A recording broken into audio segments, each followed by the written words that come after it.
പ്രേക്ഷകർക്ക് പരിചയപ്പെടുത്തിയത്. സാധാരണ ഇതേപോലെ ഭാഗ്യക്കുറിയൊക്കെ അടിച്ചു കഴിഞ്ഞാൽ കുറച്ചു കാലം രഹസ്യമായിട്ടൊക്കെ നിൽക്കലാണ് പതിവ്. പക്ഷേ പൊന്നഞ്ചേട്ടനും കുടുംബത്തിനും അത് രഹസ്യമാക്കി വെക്കണമെന്ന് തോന്നിയില്ല. അവർ നമ്മളിലൂടെ കേരളത്തിലെ പ്രിയപ്പെട്ട പ്രേക്ഷകരുടെ മുന്നിൽ എത്തുകയായിരുന്നു. പൊന്നൻ ചേട്ടനും കുടുംബവും നമുക്കൊപ്പം ചേരുന്നുണ്ട് രാവിലെ ഈ സന്തോഷ വർത്തമാനവുമായി കോഫി വിത്ത് അരുണിൽ. പ്രിയപ്പെട്ട പ്രേക്ഷകരെ, നമുക്ക് പൊന്നൻ ചേട്ടനെ സ്വാഗതം ചെയ്യാം. എല്ലാവിധ അഭിനന്ദനങ്ങളും നമ്മൾ പൊന്നൻ ചേട്ടന് കൊടുക്കുന്നു. ചേട്ടാ നമസ്കാരം. നമസ്കാരം. നമസ്കാരം. 3 പേരും ഉണ്ടല്ലോ രാവിലെ. ഇന്ന് രാവിലെ ഉണർന്നെഴുന്നേൽക്കുമ്പോഴേ ഒരു പ്രത്യേകത എന്തെങ്കിലും ഉണ്ടോ പൊന്നൻ ചേട്ടാ? ഇന്നലെ രാവിലെ എഴുന്നേൽക്കുന്നത് പോലെ അല്ലല്ലോ. ഇന്നലെ രാവിലെ എഴുന്നേറ്റപ്പോൾ ഈ വിഷു ബമ്പർ അടിക്കാൻ പോകുന്നു, അല്ലെങ്കിൽ വിഷു ബമ്പർ ഇന്നിപ്പോ നറുക്കെടുപ്പാണ്, അങ്ങനെ വല്ലതും ആലോചിച്ചുകൊണ്ടാണോ ഇന്നലെ രാവിലെ എഴുന്നേറ്റത് പൊന്നൻ ചേട്ടാ? ഇന്നലെ ബമ്പർ എടുപ്പാന്നുള്ളൊരു ധാരണയുണ്ട്, അത്രേ ഉള്ളൂ. ഈ എത്ര വർഷമായിട്ടാ ഈ ലോട്ടറി കച്ചവടം നടത്തുന്നത്? കൊറോണ സമയത്താണ് തുടങ്ങിയത്. ഓ, പിന്നെ അതിനുശേഷം ഒരു ബൈക്ക് ആക്സിഡന്റ് ഉണ്ടായില്ലേ? ഉണ്ടായി. ഓക്കെ. ഇപ്പൊ ശരിക്കും ഒന്നും ചെയ്യുന്നില്ലല്ലോ, മറ്റു ജോലി ഒന്നും ചെയ്യുന്നില്ലല്ലോ? അതിനുശേഷം കാല് പിന്നെ ഇപ്പൊ ഒന്നും ചെയ്യുന്നില്ല, ചുമ്മാ വീട്ടിൽ ഇരിപ്പ് തന്നെ. ഇത് ആരാ ആദ്യം അടിച്ചത് നമുക്കാണെന്ന് പറഞ്ഞത് പൊന്നൻ ചേട്ടനോട്? ഞാൻ തന്നെ ടി വി കണ്ടുകൊണ്ടിരിക്കുകയായിരുന്നു. അപ്പൊ നമ്പർ കൈ പിടിച്ചോണ്ടിരിക്കുവായിരുന്നോ? ഞാനിവിടെ എന്നും ഈ ലോട്ടറി എടുക്കുന്ന സമയത്ത് ഇത് നോക്കും, ഈ ടി വിയിൽ ബമ്പർ വരുന്ന സമയത്ത്. അപ്പോഴിങ്ങനെ ബമ്പറല്ല, എന്നും ലോട്ടറി എടുക്കുമ്പോൾ നമ്മളത് നോക്കും. ഇവിടെ കച്ചവടം ഉണ്ടല്ലോ. ഓ ഓ അങ്ങനെ ലോട്ടറി 2 മണിക്ക് എടുക്കാൻ തുടങ്ങി. ഞാനത് നോക്കിക്കൊണ്ടിരുന്നപ്പോഴത്തേക്ക് ഇവരെ എല്ലാ കാര്യങ്ങളും കഴിച്ച് ഫസ്റ്റ് നമ്പർ പറഞ്ഞപ്പം ഞാൻ ആ ബമ്പർ എടുത്ത് കൈ വെച്ചിരുന്നു. അന്നേരം ഞാൻ നോക്കിയപ്പോൾ കറക്റ്റ് അത് 1 2 1 3 4 5 അല്ല 5 4 52. കാണാതെ പിടിച്ചു ഏട്ടൻ. സാധാരണ ലോട്ടറി ടിക്കറ്റ് നമ്പർ എല്ലാം കാണാൻ പിടിക്കും ഇങ്ങനെ.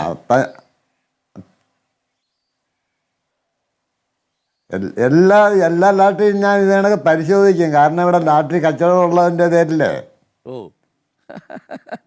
അത് കഴിഞ്ഞിട്ട് അടിച്ചു കഴിഞ്ഞപ്പോ ആരെ ആദ്യം വിളിച്ചത്? എന്ന് പറഞ്ഞിട്ട് വിളിച്ചോ? അടുക്കളയിലായിരുന്നോ ചേച്ചി? അടിച്ച് അല്ല, എൻ്റെ അടുത്ത് തന്നെ ഉണ്ടായിരുന്നു. ഈ കട്ടിലേൽ ഇങ്ങനെ കിടക്കുമായിരുന്നു. ഞാൻ പറഞ്ഞിട്ടേ ലോട്ടറി എനിക്ക് അടിച്ചതെന്ന് തോന്നുന്നു പറഞ്ഞു. അപ്പൊ എന്തോ ചേച്ചി അത് കേട്ടപ്പോ ചേച്ചിക്ക് എന്താ തോന്നിയത്? എനിക്ക് അങ്ങനെ തോന്നി. ഞാൻ ചോദിച്ചു, ചേട്ടനാണോ അടിച്ചതെന്ന് ചോദിച്ചു. അന്നേരം പറഞ്ഞാണെന്ന് പറഞ്ഞു. ആണല്ലേ? സ്വപ്നത്തിൽ പോലും വിചാരിച്ചില്ലല്ലേ ചേച്ചി? ഞാൻ ഇങ്ങനെ ഇല്ല, ഇങ്ങനെ വരുമെന്ന് നമ്മൾ വിചാരിച്ചില്ല. ഓക്കെ. മോനും ഉണ്ട്. മോനാണ് മൈക്ക് പിടിച്ച് വിളിക്കുന്നത്. എന്താണ് മകന്റെ പേരെന്താണ്? വിനോദ് കുമാർ. ഓക്കെ. അപ്പോ വിനോദ് എപ്പോഴാണ് അറിഞ്ഞത്? ആരാ, അമ്മയാണോ അച്ഛനാണോ വിളിച്ചു പറഞ്ഞേ? ഞാൻ ഉറങ്ങിക്കിടക്കുമായിരുന്നു. അമ്മയെ വന്ന് വിളിച്ചത് അച്ഛനെ അടിച്ചടാന്ന് പറഞ്ഞു. എടാ എണീക്കടാ മോനെ അടിച്ചടാ എന്നാണോ പറഞ്ഞത്? അതോ വിളിച്ച് എഴുന്നേക്ക് മോന് ലോട്ടറി അടിച്ചു എന്താ പറഞ്ഞത്? അടിച്ച് മോനെ അടിച്ച് അച്ഛനെ അടിച്ചതെന്ന് പറഞ്ഞു. ചാടി ചെയ്തിട്ട് ആരാണോ അച്ഛനെ അടിച്ചെന്ന് ചോദിച്ചു. അമ്മയോട് പറഞ്ഞു